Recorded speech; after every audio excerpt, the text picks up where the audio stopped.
What's going on, everybody? It's Donnie, bro. We're back for good to stay. Where have you been? I mean, guys, I've been waiting for news about Donovan Mitchell. This guy, Donovan Mitchell. And the more, well, Donovan Mitchell is not here. Oh, here he is. The more time goes on as I'm reading news, Knicks and Jazz have reportedly re-engaged in Donovan Mitchell trade talks 3 days ago. Donovan Mitchell visits Rucker Park 11 hours ago. You know, is the deal going to happen? Something has to give. I actually was going to start with me thinking that the deal is not going to go through because it looks like it's just going to be ultimate stalling scenario. And mind me if I cough, by the way, I'm coming off a little cold, so I might cough a little bit, but your boy's all right, though. It's like I'm trying to understand like this whole thing. From what I'm reading that the Jazz wants, the Knicks aren't trying to give that. So at some point you either find a middle ground or you move on. And my mentality at this point is for me to move on. It's time to start concentrating on the season. It's time to look ahead and say, you know what, we have a young squad. We have all these guys here. We have all these guys here. To name a few, we got a Jalen Brunson, we got a Julius Randle, we got a Mitchell Robinson, we got a Derrick Rose, we got RJ, we got Cam Reddish, who's coming back, we got Obi Toppin, we got Quick, Grimes, you know what I'm saying? Miles McBride. At this point, I like what we have in youth, you know what I'm saying? I am not sitting here and waiting all day long anymore for Donovan Mitchell. I'm tired. I am tired of doing that. I'm going to officially start this season's videos now. I've waited long enough. I've been waiting and waiting and waiting, If something happens, we'll talk about it then. But at this point, I'm going in with the mentality that these young guys that we have from last year are going to continue on and take the next step. Now, the question is, how are you going to do that? First of all, the key addition here, right, is Jalen Brunson, right? Salary base 27,733. He signed, like, you know what I mean? Like, if you think about it now, does it tell us the year? It probably does tell us the years if we click on it. Can we click on it here and we can see the dates and stuff? Hold on, it's loading for us. 4-year deal. 4 years, 104. You know what I'm saying? This is the guy we're going with now. And I think it's going to be a great addition for us. You got him running the point guard. You got RJ running the two. You know what I'm saying? And at this point, who do you want to see running the three? Maybe Cam Reddish. You know what I'm saying? Like, I don't necessarily want to see Fournier back in the starting lineup, but you just don't know what's going to happen with that. You don't think that uh, uh, you don't think that Tibbs is gonna insert the youth right away, but you do hope that he continues the trend of last year, because in my feeling is that these young guys have been proving that they deserve to play a lot of minutes, especially guys like Quickly and Grimes. This year is going to be a big year for both of them. Quickly, Grimes, and you even throw a Jericho Sims in there. I really do think that you can get a lot out of these guys. You start the year off good. Maybe you win out of 10 games, you win your first six. You go 6-4, you feel good. You know what I'm saying? Now you build off that. You want to see guys continue on. And speaking of guys continuing on, like what happens now with Obi, right? We have Obi right here. Let it load, let it load, let it load. You got Obi right here. 2 years left on his deal. The problem with Obi is that it looks like for his game he needs the ball in his hands very heavily to make something happen. But he's competing with a Julius Randle who isn't anybody's favorite player at this moment in time. I think on the Knicks. Let's be honest with you. I think that Obi can do great things. He looks like he's been shooting better. He looks like he's steadily improving. Although he is a little bit older than most. What is he? This is his second year. Second year, guys. Almost how many years has he been in there? Yeah, he's already been in 2 years. So this is actually going to be his third year now.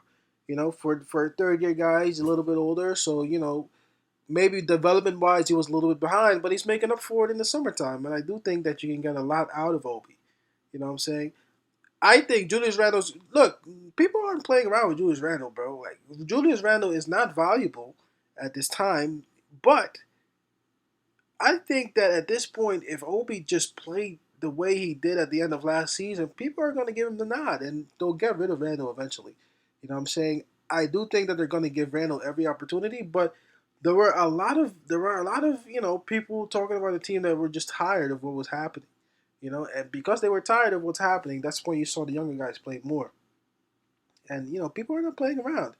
You got a guy like Mitchell Robinson who you hope now that he got his money, right? He got his money. Hold on, let it load. 4 years, 60. He got his money. Like, I hope he stays healthy, bro. That's the thing for me. Let Mitchell Robinson stay healthy, and at his best, he's very good, but he's just injury prone, and he just doesn't run the floor well for me. But I do think that on this day, he makes the team better.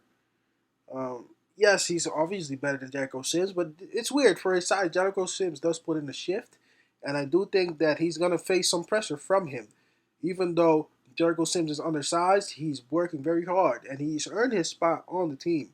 You know what I'm saying? So it's gonna be in Mitchell Robinson's hands now.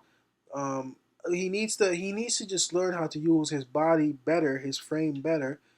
Just the basic things: running, jumping, lateral movement. It needs to be faster. It needs to be faster. If a lot of guys were talking about Mitchell Robinson being involved on the offensive side, and I just think that he doesn't run the floor fast enough to be able to get the ball on the offense and go back on defense. That's not his game. Mitchell Robinson, sometimes he looks like he just climbed the whole Mount Everest and came back. When he's on the court. So I know he was dealing with a lot of other things, and he was coming back from, I think it was COVID or something like that. I think it's COVID or surgery. One of them he had. Oh, no, it was the weight. It was the weight that he was trying to lose and stuff like that because he packed on some weight and it wasn't working for him. Yes, but I think that's in the past now. You had a whole summer. You got your money. At this point in time, we need to see guys just take the step forward with a point guard that is going to help you do it. No longer, right? Do you need Quickly to always run it? I do think that Emmanuel Quickly is an important guy on this team. He's definitely a guy that's going to be watched a lot. He's improved greatly. You just hope that he adds a little bit to his game from his mid-range perspective. But you do think that Quickly now is going to take that next step forward with Grimes this year. 2 years left on his deal. You know what I'm saying? But I do think that if a trade was to happen, I think you can see him going wherever way that is. And it's probably going to be the Jazz's way because I think they would need at least Quickly and Grimes. You know, and and then whatever else picks or whatever comes with that. But you do think that Emmanuel Quickly, has an opportunity this year to once again prove that he really is this guy and he really can be a part of this team. And if nothing happens trade wise, like continue to build. I think ultimately he should be a shooting guard. I don't really like him just to be the point guard all the time, but he has talent, and if you have talent, you need to play. And speaking of playing time, I'm doing more of the younger guys first because we know about RJ already. We kind of know about Derrick Rose already, and Randall. We'll get to that. But speaking of talent, Cam Reddish. Cam Reddish. What is going to happen with Cam Reddish? I don't know. I'm not sure. I'm not sure what to expect. He can come out really good or he can come out really bad. If he comes out bad, the dude is gone. I promise you. He won't play. He'll just be gone. If he doesn't come out good, I think there's a different team for him, but I don't. I think he's on thin ice with the Knicks right now. But you hope a healthy season. He needs to come out right away and play. You cannot come out here and slack because it's not going to be beneficial for you. I don't think he's going to see any playing time at all if he doesn't come out and play. You know what I'm saying? Everybody wants him to play the small forward position, but you have to earn it. You're going to have to be guys like Evan Fournier, who you technically should be better than already, but consistency is an issue for him. You know what I'm saying? And speaking of consistency, you got R.J. Barrett, who has probably been our best player for like the last year or so.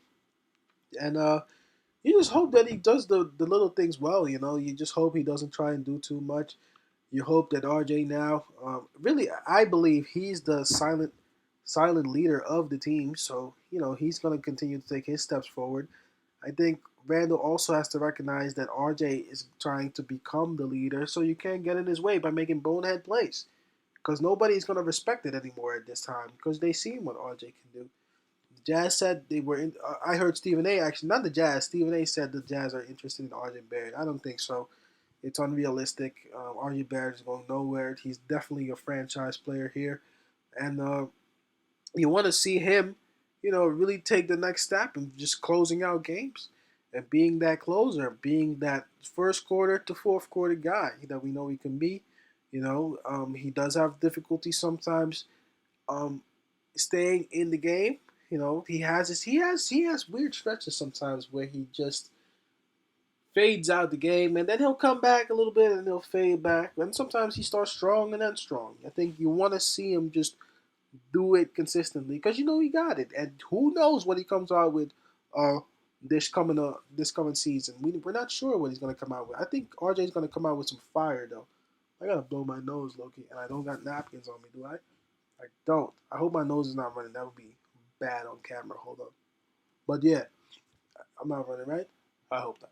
But anyway, yeah, I think for RJ Barrett, that's what he needs to do. Be consistent. Be confident. It's your team. I'm telling you, it's your team. Like it's for RJ. It's for RJ to lose. People don't really respect what happened last year with the whole Julius Randle thing. The good season he had is a long time ago now, right? For Julius Randle. So I think from Randle's perspective, what you need to do is you need to figure out a way to just get back to the basics, man.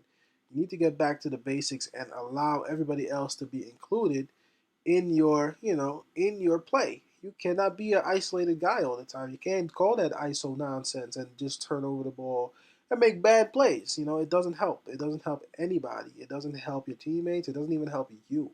It just makes you look bad. You know what I'm saying? At some point, Julius Randle needs to understand that, it's a team game and everybody is trying to be part of this team and win. If you can't be part of this team and win, you should not be on this team. And I think he can be gone. But it's going to take a while because they're going to work with him and they're going to defend him. But I do think that he needs to realize is that there's youth on this team and there's talent on this team. And everybody can play together and win on this team. And if you can't do that, then you shouldn't be here. Now, for new addition Jalen Brunson, hey, everything is made for you, right? You got the point guard position with the Knicks. You're making money. 104, 104. What is it? 104,000. What is it? 104 million? 100 million? What is it? 104. 4 years, 104,000 a year. You know what I'm saying? That is definitely a nice contract. Let's be honest. You're making 26,000 a year. 104. 4 years, 104. Like let's be honest. You can't really say that the Knicks didn't need a point guard, and you got him. But is Jalen Brunson worth this money? I don't know. Is Jalen Brunson worth this money? I don't know. I don't know. I don't know. We'll see. We'll see. We'll see. You know what I'm saying? Like it'll depend on everything. Why did I say 104,000? I meant 104 million. I don't know what I said. I don't even know what I'm saying. I'm drunk. Anyway, I do think that I need to see consistency. I need to see consistency. I need to see him being able to lead the team. I need to see Jalen Brunson being that guy that we saw him being in Dallas, really.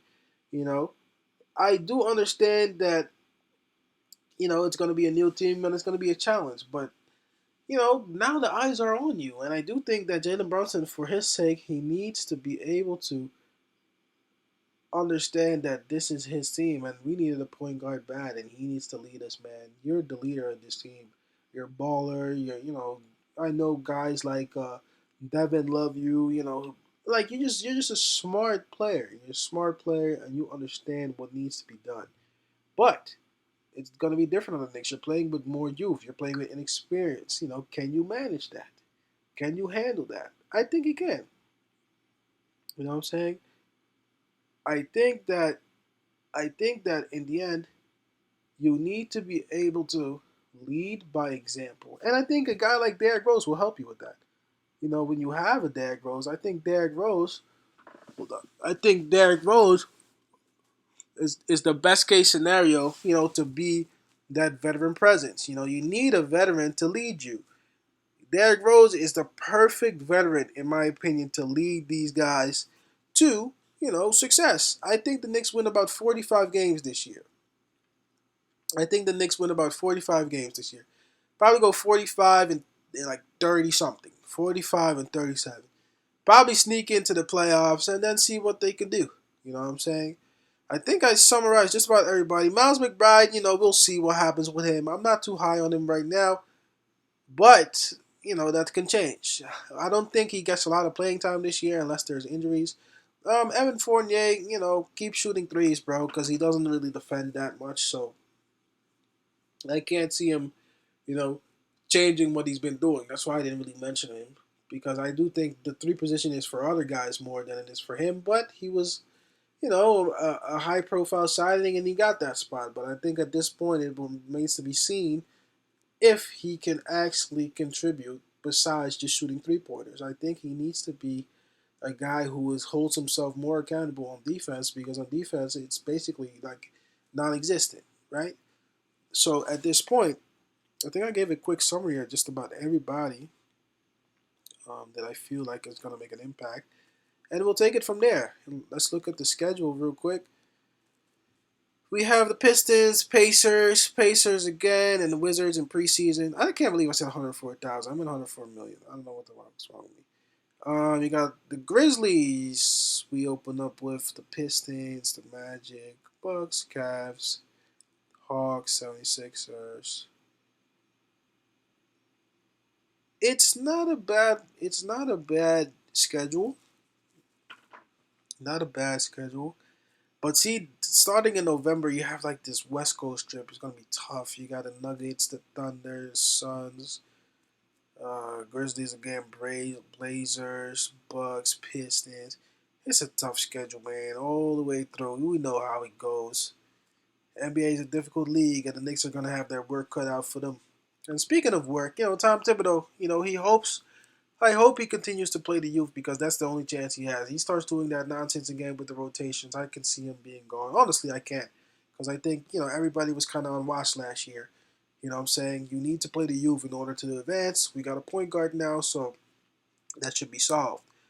Now, it's your boy Donnie. What do you think in the comment section? What do you think our record is going to be? What do you think of the development of the team? Do you even think Mitchell is still coming? Let me know in the comment section below. It's your boy Don. Like, comment, subscribe, enjoy these videos, man. It's your boy Don. Peace. I'm out.